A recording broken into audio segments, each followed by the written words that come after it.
Hello friends, BPSC TGT subject science practice set 3 में आपका स्वागत है। और जिन लोगों ने प्रैक्टिस सेट 2 या फिर प्रैक्टिस सेट 1 नहीं देखा, इसी चैनल पर प्लेलिस्ट बना हुआ है, तो आप प्लेलिस्ट में जाके वो आप देख सकते हैं। बीपीएससी टीचर साइंस सब्जेक्ट के लिए 9-10 के लिए जो प्लेलिस्ट बना हुआ है प्रैक्टिस सेट के नाम से, आप उसको विज़िट करके वो पीछे का 2 प्रीवियस प्रैक्टिस सेट देख सकते हैं आप। तो जो फर्स्ट टाइम चैनल पर विजिट किए हो, वीडियो स्टार्ट करने से पहले चैनल को सब्सक्राइब कर लेना, ताकि इसी तरह का प्रैक्टिस सेट वाली वीडियो आपको मिलती रहे। क्योंकि स्टार्ट करते हैं। तो पहला क्वेश्चन है आपका कि अगर फिनॉल की अभिक्रिया ZN से कराया जाए तो क्या प्राप्त होता है। ये केमिस्ट्री का सवाल है और फिनॉल चैप्टर से है। तो अगर फिनॉल की अभिक्रिया ZN से कराएं तो क्या प्राप्त होता है। तो आपका ऑप्शन दिया हुआ है बेंजीन, बेंजोइक एसिड, क्लोरोबेंजीन या फिर कोई परिवर्तन नहीं होता।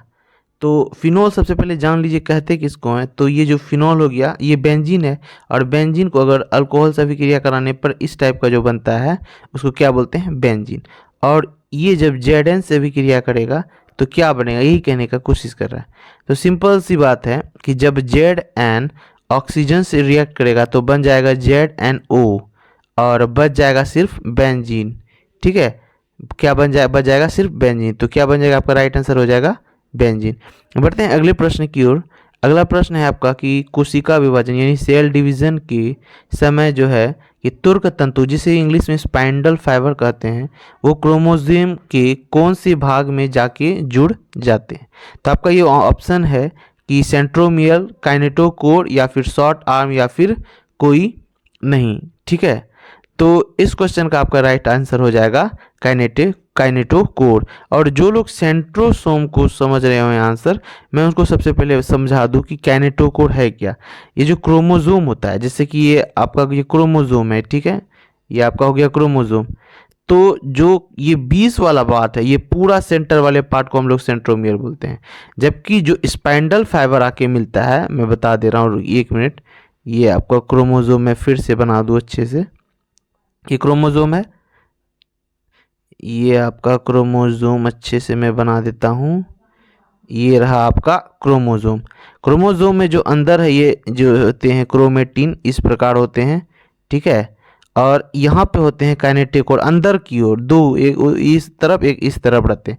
तो जो स्पाइंडल फाइबर आके जुड़ते हैं वो इसी तरह जुड़ते हैं, नीचे से और ऊपर से आके जुड़ जाते हैं। ठीक है, इसीलिए इसका राइट आंसर हो जाएगा काइनेटोकोर। हाँ, अगर काइनेटोकोर ऑप्शन में नहीं होता तो आपका सेंट्रोसोम सही हो जाता, सेंट्रोमियर। ठीक है, बढ़ते हैं अगले प्रश्न की ओर।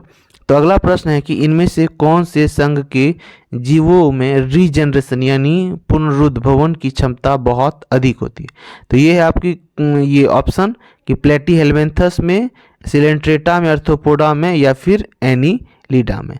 तो रीजनरेशन क्या है, अगर जान रहे तो अच्छी बात है। सबसे पहले मैं इसका आंसर बता दूं। इसका आंसर है प्लेटीहेल्मिन्थस। रीजनरेशन क्या है, जैसे कोई जीव, जैसे ये एक जीव है और इसको ना यहाँ से काट दूं, तो जो ये ऊपर वाला पार्ट है ये अपना पूरा अपना विकसित करके फिर से पूरा का पूरा शरीर बना लेगा, और ये भी पूरा का पूरा शरीर बना लेगा। तो ये जो यही प्रोसेस जो है आपका क्या कहलाता है, रीजनरेशन, जो कि हर जीवों में नहीं होता है। ठीक है, तो ये संघ लेकिन इसमें पूछ रहा है, तो यहाँ पे ये भी ध्यान देना है कि संघ पूछ रहा है, तो आपका प्लेटीहेल्मिन्थस हो जाएगा। ठीक है, बढ़ते हैं अगले प्रश्न की ओर। अगला प्रश्न जो है कि आपका है कि क्रॉसिंग ओवर की घटना होता है तो कौन से स्टेज में। तो ये तो इजी प्रश्न है, बेसिक सा क्वेश्चन है, तो आप इसका जवाब दे देंगे। ऑप्शन है आपका लेप्टोटीन, जैगोटीन, डिप्लोटीन और पैकेटीन। तो इस क्वेश्चन का राइट आंसर हो जाएगा पैकेटीन। ठीक है, तो ये जो ये वाला प्रोसेस जो होता है आपका क्रॉसिंग ओवर, ये जो आपका होता है, ये देखिए, ये आप पढ़े होंगे जब सेल डिवीज़न आप पढ़ेंगे, सेल डिवीज़न। ठीक है, सेल डिवीज़न जब आप पढ़ेंगे उसमें आपको 2 चीज़ पढ़ना पड़ेगा, एक माइटोसिस पढ़ना होगा, एक मियोसिस पढ़ना पड़ेगा। तो माइटोसिस में क्या होता है, जो सेल का डिवीज़न होता है उसमें जितना जो मदर सेल होता है, जितना मदर सेल में क्रोमोसोम की संख्या होती है, सपोज दैट मान लीजिए 4 है। ठीक है, इससे अगर जैसे डिवाइड करके 2 सेल बनाया डॉटर सेल, तो इसमें भी 4 इसमें भी 4 होगा, इक्वल। जितना मदर सेल में होगा क्रोमोसोम की संख्या उतना इसमें भी होगा डॉटर सेल में। और मियोसिस में क्या हो जाता है, आधी हो जाती जाती है। जैसे अगर मदर सेल में 4 है, जैसे अगर सपोज 2 बना तो 2 इसमें हो गया, 2 आधी हो गया ना, मदर सेल में 4 था, इसमें 2 हो गया। ठीक है, तो बढ़ते हैं अगले प्रश्न की ओर। अगला ये है प्रश्न है कि सबसे कम रीजेनरेशन की क्षमता किसमें होती है। ठीक है, इस बार जो पूछ रहा है ये टिश्यू में पूछ रहा है कि कौन से टिश्यू में रीजेनरेशन। देखिए जरूरी नहीं कि क्वेश्चन में हर चीज डिनोट कर दे, आपको ऑप्शन के अकॉर्डिंग भी समझना होगा कि क्वेश्चन कहना क्या चाह रहा है। तो क्वेश्चन पूछना चाह रहा है कि ये जो ऑप्शन दिए हुए हैं उत्तर के, इनमें से किसमें रीजेनरेशन की क्षमता होती है। ठीक है, कि क्षमता किसमें होती है, तो सबों में तो रीजेनरेशन की क्षमता नहीं होगी। तो आखिर कौन से ऐसे उत्तक है जिसमें रीजेनरेशन की क्षमता क्या है कि सबसे कम रीजेनरेशन। ध्यान दीजिएगा, कम बोला जा रहा है। अगर अधिक बोलता तो आपका राइट आंसर उपकला उत्तक हो जाता, लेकिन कम बोला जा रहा है तो आपका राइट आंसर हो जाएगा आपका तंत्रिका उत्तक। ठीक है, क्योंकि इसमें ये नहीं होते हैं। ठीक है, बढ़ते हैं अगले प्रश्न कि समुद्री शैवाल जो है कि लेमिनेरिया, ये लेमिनेरिया एक जीव है। ठीक है, कौन सा जीव, समुद्री शैवाल है वो, समुद्री शैवाल से प्राप्त होता है। तो ये कुछ है, जैसे आयोडीन दिया हुआ ऑप्शन, ब्रोमीन है, क्लोरीन है और नियोन है। तो इनमें से कौन सा जो है कि प्राप्त होता है लेमिनेरिया से, तो आपका आयोडीन हो जाता है प्राप्त। तो राइट आंसर हो जाएगा आपका आयोडीन। बढ़ते हैं अगले प्रश्न की ओर। तो अगला प्रश्न है कि इनमें से कौन फाइलम संघ सिलेंट्रेटा के एग्जाम्पल है। तो इस क्वेश्चन का ये ऑप्शन दिया हुआ है कि सिलेंट्रेटा के कौन से एग्जाम्पल है, तो ये आपका ऑप्शन राइट आंसर हो जाएगा ये सभी, क्योंकि एनिलीडा, गोर्गोनिया, मेड्रीना, पेनेट्यूला, ये सभी एग्जाम्पल हैं किसके, फाइलम सिलेंट्रेटा के। बढ़ते हैं अगले प्रश्न की ओर। अगला प्रश्न है आपका कि संघ पोड़ीफेरा से संबंधित है। तो आपके सामने ये ऑप्शन है कि साइकन, स्पंजिला और यू स्पॉन्जिला, या फिर कोई नहीं, या एक से अधिक, या ये सभी। तो इस क्वेश्चन का भी आपका राइट आंसर हो जाएगा ये सभी, क्योंकि साइकन, स्पंजिला और यह है कि यू स्पॉन्जिला, ये सभी जो है कि आपका फाइलम जो है कि कौन सा संघ दिया हुआ, हाँ पोड़ीफेरा के ये उदाहरण है। ठीक है, बढ़ते हैं अगले प्रश्न की ओर कि इमल्सन के लिए कौन सा परिक्षिप्त प्रवस्था और परिक्षेपण माध्यम का मिश्रण सही है। ठीक है, इमल्सन के लिए तो आप जब ये पढ़ेंगे केमिस्ट्री में तो उसमें आपको एक अवस्था देखने को मिलेगा, जैसे कि कोलाइडल वगैरह पढ़ते हैं तो उसमें आपको कोलाइडल में देखने को मिलेगा, ये कोलाइडल वाला टॉपिक आएगा, कोलाइडल। ठीक है, कोलाइडल, जिसमें जो जैसे कि आप समांगी विसरण, विसमांगी मिश्रण पढ़ेंगे ना, तो जो एक समांगी होता है और एक विसमांगी होता है, तो उसी में आप कोलाइडल के बारे में जब पढ़ेंगे तब आपको कहीं कहीं मिलेगा, जैसे कि ठोस और द्रव मिलके किस टाइप का ये बनाता है। जैसे कि दूध में क्या होता है आपका, कि दूध में जो है कि द्रव और ये द्रव मिलके क्या होते हैं, वो प्रवस्था होती है, जो कि आगे हम प्रश्न में देखेंगे, मिलके ये बनाता है। तो इमल्सन जो वही दूध का ही है, तो उसके लिए क्या होता है, दोनों उसकी प्रवस्थाएं द्रव ही होती है। तो राइट आंसर आपका द्रव हो जाएगा। ठीक है, बढ़ते हैं अगले प्रश्न की ओर। यहाँ पे डिस्कशन भी आप देख सकते हैं कि इमल्सन के उदाहरण है दूध, फेस क्रीम। ठीक है, ये दोनों उदाहरण है। बढ़ते हैं अगले प्रश्न की ओर कि कौन कौन से संघ त्रिकोणकी प्रगुही होते हैं। तो त्रिकोणकी का मतलब होता है ट्रिप्लोब्लास्ट। क्या होता है, ट्रिप्लोब्लास्ट। ट्रिप्लोब्लास्ट क्या है, जो आपके शरीर, जो हम लोग पढ़ चुके हैं इंटर में, 10th में, और हाँ इंटर बेसिस ही ये क्वेश्चन है, तो उसमें हम लोग पढ़ चुके हैं ना कि जो है कि इंडोडर्म, मेजोडर्म और इक्टोडर्म, ये 3 लेयर से बना होता है, हम लोगों का शरीर बना होता है ना। हर जीव में अलग अलग होता है, किसी में 2 लेयर होते हैं, किसी में 1 लेयर होते हैं, किसी में ट्रिपल लेयर होता है, वही ट्रिप्लोब्लास्ट है, जिसमें इक्टोडर्म, मेजोडर्म, इंडोडर्म तीनों होंगे। तो वो कौन से इनमें से, संघ में से, तो आपका राइट आंसर हो जाएगा आपका एक से अधिक, क्योंकि आपका मोलस्का, प्लेटीहेल्मिन्थस, कॉर्डेटा, जो है कि इन सभी में जो होते हैं कि आपका त्रिकोणकी होते हैं, प्रगुही जो होते हैं त्रिकोणकी होते हैं। बढ़ते हैं अगले प्रश्न की ओर। तो अगला प्रश्न है कि कौन से संघ में पाचन तंत्र अपूर्ण होता है। जो डाइजेस्टिव सिस्टम होता है किसमें अपूर्ण होता है, क्योंकि हर जीव में तो डाइजेस्टिव सिस्टम ना विकसित नहीं होते, किसी किसी जीवों में होते हैं। तो जिसमें विकसित होंगे उसी में क्या होंगे, पूर्ण होंगे। जिसमें विकसित नहीं होंगे उतने, उसमें क्या बोलेंगे, अपूर्ण होंगे। तो कौन सा है फाइलम, बताइए। तो ये 4 ऑप्शन दिए हुए हैं, तो सिलेंट्रेटा, टीनोफोरा, प्लेटीहेलमिन्थस या फिर कोई नहीं एक से अधिक। तो आपका राइट आंसर हो जाएगा कोई नहीं या एक से अधिक। बढ़ते हैं अगले प्रश्न की ओर। अगला प्रश्न है आपका ये एक डिस्कशन भी आप इसका देख सकते हैं कि पोरीफेरा में जो होता है एब्सेंट होता है, इनके अलावा सभी संघ में पूर्ण होता है। ठीक है, सिर्फ इसमें अब ये होता है। अब है केमिस्ट्री का ये सवाल कि आईयूपीएसी का फुल फॉर्म क्या होता है। आईयूपीएसी दरअसल होता क्या है पहले ये जान लीजिए। जैसे कि हर जीव का या हर केमिकल, केमिस्ट्री में कुछ ऐसे नाम हैं जो कि अगर हर वैज्ञानिक ने अलग अलग जैसे रखा, मान लीजिए सपोज दैट कोई कंट्री में कोई किसी जीव को कुछ बोल रहे हैं, किसी जीव को कुछ बोल रहे हैं, कोई रसायन का हम यहाँ कुछ अलग नाम बोल रहे हैं, वहाँ कुछ अलग नाम बोल रहे हैं। तो वैज्ञानिकों ने एक ये बनाया, ठीक है, जिससे कि पूरा इंटरनेशनल जो कि हर जगह वही नाम चले। तो इसीलिए उन्होंने जो है कि आईयूपीएसी फुल फॉर्म आईयूपीएसी बनाया। ठीक है, यानी आपका ये पहले तो आप ऑप्शन देख लीजिए कि ये 4 ऑप्शन है जिसमें से आपका राइट आंसर हो जाएगा international union of pure and applied chemistry. यानी ये हर केमिस्ट्री में जो है अप्लाई होंगे, जो नाम इंडिया में होंगे वही नाम हर जगह। जैसे क्लोरोफॉर्म हो गया, आपका आइडोफॉर्म हो गया, अगर वो आप इंडिया में बोलते होंगे तो हर जगह उसको वही बोला जाएगा। ठीक है, बढ़ते हैं अगले प्रश्न की ओर। आपका अगला प्रश्न है कि इनमें से कौन कौन से संघ में श्वसन तंत्र उपस्थित होता है।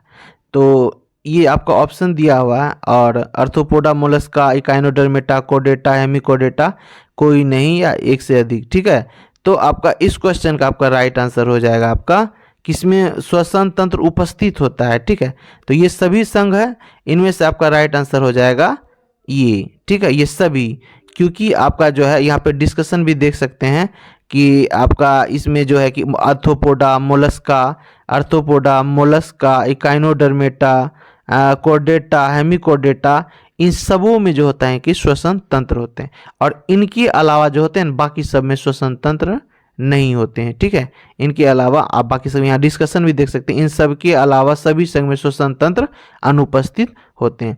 बढ़ते हैं अगले प्रश्न की ओर कि इनमें से कौन से संघ में जो है कि खड़ी भवन यानी सेगमेंटेशन, खंडी भवन, स्पेस देना होगा यहाँ पे होगा खंडी भवन यानी सेगमेंटेशन उपस्थित होता है। तो सेगमेंटेशन किस में उपस्थित होता है, एनिलीड, अर्थोपोड या फिर कोर्डेट।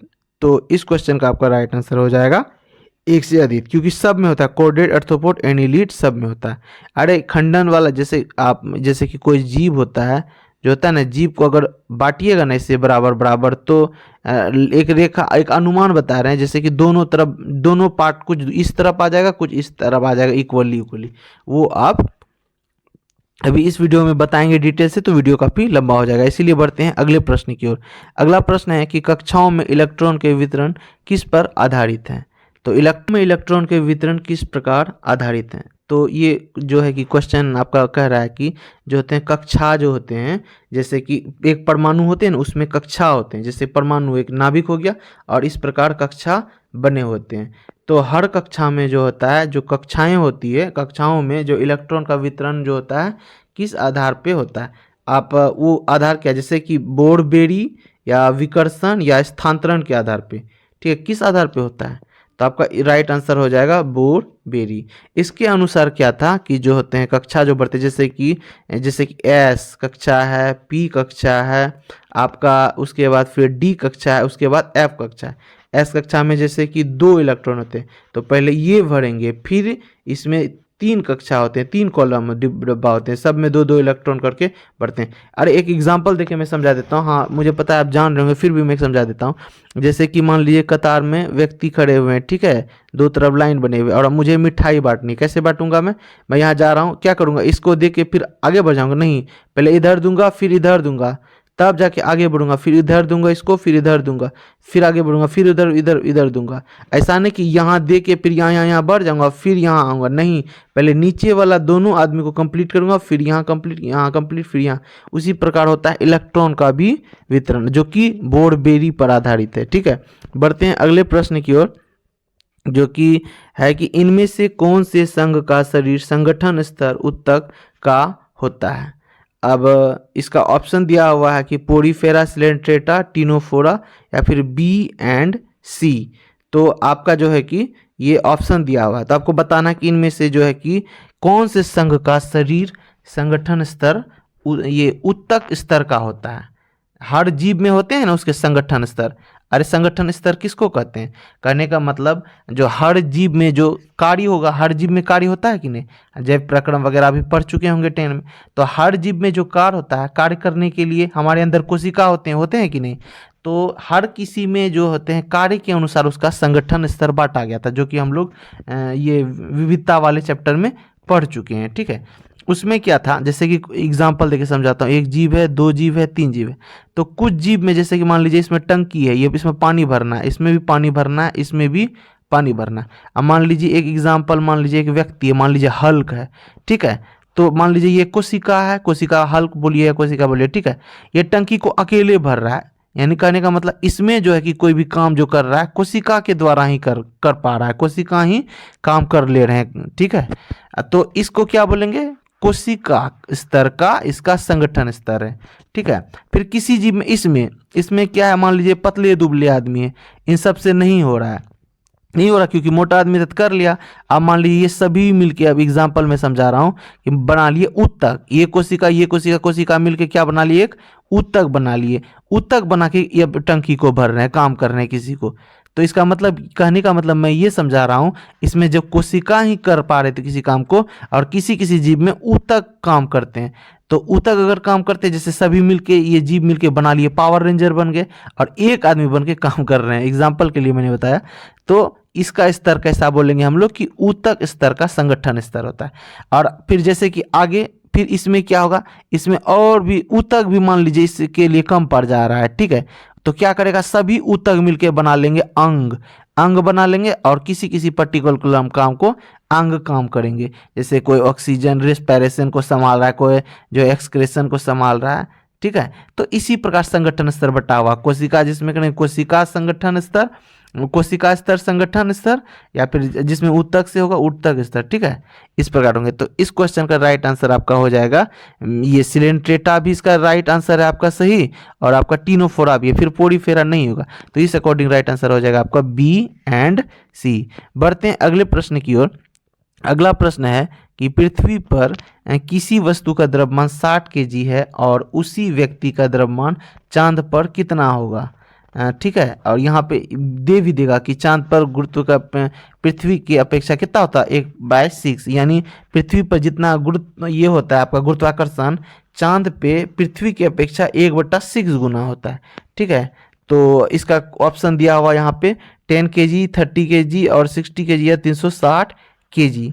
तो इस क्वेश्चन का राइट आंसर हो जाएगा 60 केजी। और बहुत लोग जवाब दे रहे होंगे 360 केजी सोच रहे होंगे दिमाग में, या फिर 10 केजी सोच रहे होंगे। तो अब मैं उसको बता देता हूँ। ठीक है, 10 केजी क्यों? बहुत लोग सोच रहे होंगे कि अगर पृथ्वी पर 60 की जो वजन है तो चांद पे उसका ऐसे करके कटा दिए होंगे, हो जाएगा 10। वो लोग सोच लिए होंगे 10 केजी आंसर है।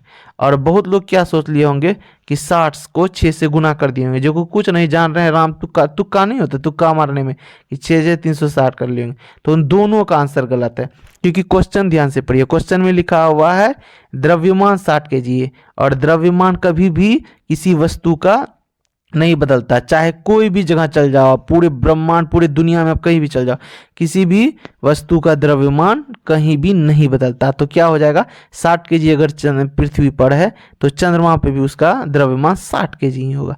बढ़ते हैं अगले प्रश्न की ओर। अगला प्रश्न है कि द लिटिल बैलेंस पुस्तक किस वैज्ञानिक ने लिखी? तो द लिटिल बैलेंस पुस्तक लिखा है न्यूटन, गैलीलियो, रॉन्टजन, या इनमें से कोई नहीं। तो इस क्वेश्चन का राइट आंसर हो जाएगा आपका गैलीलियो। बढ़ते हैं अगले प्रश्न की ओर। तो अगला प्रश्न है कि अगर कोई पतंग उड़ते उड़ते किसी तार में अटक जाता है तो उसकी यह अवस्था निम्न में से किस से संबंध को दर्शाता है? पीई पोटेंशियल एनर्जी बराबर 0, काइनेटिक एनर्जी बराबर 0, या फिर potential energy plus kinetic energy दोनों है 0, या फिर उत्तर प्रश्न से संबंधित नहीं है। तो इस क्वेश्चन आपको राइट आंसर देना है। तो इस क्वेश्चन का राइट आंसर हो जाएगा आपका काइनेटिक एनर्जी बराबर 0। ऐसा क्यों है मैं बता देता हूँ। काइनेटिक एनर्जी बराबर 0 आप जैसा जान रहे हैं कि जैसे अर्थ है यहाँ पे, ठीक है, और अगर कोई वस्तु अगर अर्थ पर है, ठीक है, तो अर्थ पर है और कोई गति नहीं हो रहा है, तो गति नहीं हो रहा है तो भी ई बराबर उसका 0 हो जाएगा, यानी वेग 0 है, उसका वेग 0 हो जाएगा। तो उसका काइनेटिक एनर्जी भी इसका ज़ीरो हो जाएगा, ठीक है। और हाइट है, ऊंचाई पे नहीं है, धरती पे, तो यानी हाइट बराबर अगर ज़ीरो हो जाएगा इसका, तो इसका पोटेंशियल एनर्जी भी जीरो हो जाएगा, ठीक है। यानी V और H को बस ध्यान देना है कोई भी जगह पे। जैसे यहाँ पे इसका V बराबर क्या है, जीरो, गति नहीं कर रहा है, ठीक है, नो गति, तो जीरो। अब इसको ऊंचाई पर लेके चले जाइए, तो ठीक है, यहाँ पे आगे जाके स्थिर है, स्थिर का मैं बात कर रहा हूँ, तो स्थिर है, तो इसमें आपको वेलोसिटी दिख रहा है, नहीं दिख रहा है, तो काइनेटिक एनर्जी तो जीरो होगी ही, काइनेटिक एनर्जी तो जीरो होगी। और जहाँ तक रही पोटेंशियल एनर्जी की बात, तो इसमें H तो देखने को मिला आपको यहाँ से यहाँ तक। अगर H बराबर कुछ मान दिया हुआ है, एक मान लीजिए, कुछ भी मान लीजिए दिया हुआ है, तो इसका मतलब उसमें पोटेंशियल एनर्जी होगा, पोटेंशियल एनर्जी होगा। तो यहाँ पे पोटेंशियल एनर्जी जीरो दिया हुआ, जो कि गलत है, लेकिन काइनेटिक एनर्जी जीरो दिया हुआ, तो ये आपका राइट आंसर है। क्योंकि जब पतंग तार पे अटक जाएगा उसके बाद तो वो स्थिर हो गया, पतंग जो तार पे अटका स्थिर हो गया, जब तक उड़ रहा था उसमें क्या था, ये आपका पोटेंशियल एनर्जी भी था और काइनेटिक एनर्जी भी था। बढ़ते हैं अगले प्रश्न की ओर और अंतिम प्रश्न की ओर कि जाइलम टिश्यू में कौन सा जीवित कोशिका है, ठीक है। आपको ये काफ़ी इजी भी है, लेकिन अगर नहीं पढ़े होंगे थोड़ा भी अच्छे से 9-10 की बुक, तो उसके लिए ये भी हार्ड हो सकता है, ठीक है। तो ये आपका ऑप्शन है कि जाइलम पेरेन्काइमा, ट्रेकियार्ड और जाइलम वेसेस या फिर जाइलम फाइबर। आपको राइट आंसर देना है कि इनमें से कौन जीवित कोशिका है, कौन जीवित सेल है। तो आपका इसका राइट आंसर हो जाएगा आपका जाइलम पेरेन्काइमा, क्योंकि पेरेन्काइमा, कोलेन्काइमा ये सब पढ़े थे ना, ये सब क्या थे, लिविंग सेल थे, ठीक है। लेकिन ये सभी जो होते हैं, ये सभी क्या होते हैं, डेड सेल्स होते हैं। तो ये था आपका आज का टेस्ट। अगर वीडियो अच्छा लगा हो तो वीडियो को लाइक कर देना, तथा जो भी चैनल पे नए हो चैनल को सब्सक्राइब कर लेना। मिलते हैं नेक्स्ट वीडियो में।